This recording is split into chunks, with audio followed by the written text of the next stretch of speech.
Nataka kufungua sava hapa leo. Na msikasirike, lazima tufungue sava na tujue ukweli ni akina nani wanatucheza hapa bunge, wanatutumia vibaya. Na leo wameketi na sisi hapa hivi. Leo wako na sisi hapa. Sasa iko hivi. Ilikuwa tukae na uchaguzi. Lakini candidate alikuwa bwana aliyeta hapa mzee wetu na mheshimu sana. Wacha nitoe kofia kwa sababu ya huyu mzee.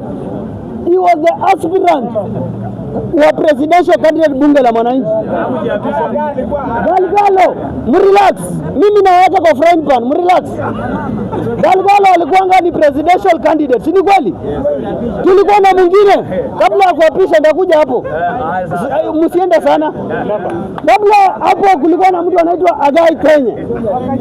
Yuko hapa hivi.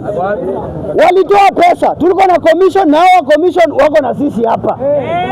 Hawa viongozi walitoa pesa yao 30,000 each.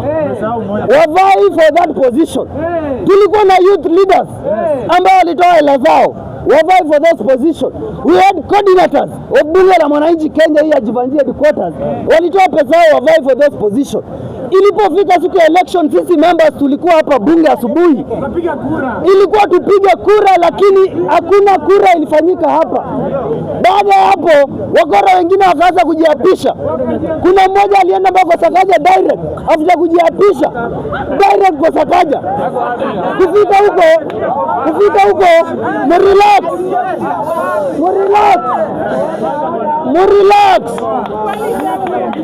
Alipo hii lazima ndio nchi ibadilike, tuambiane ukweli.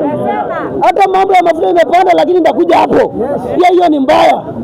Sasa kwa hapa bunge, hawa watu walijiapisha. Walipofika Sakaja, walienda wakavuruta huko shilingi 1,300.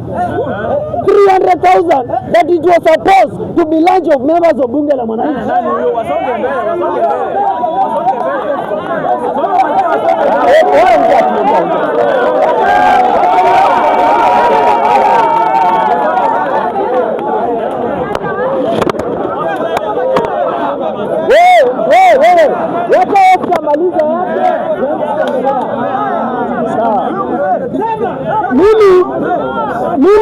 Mimi si msafi sana, lakini lazima wanabunge tuambiane ukweli. Sisi lakini tunataka ni kazi kwa ndugu zetu na sisi wenyewe. Lakini these people, they are going to these offices to extort money in the name of this member of bunge la mwananchi. Mimi si incite mtu yote. Makosa ambayo ilifanyika, ndio hii mambo mengine yanafanyika.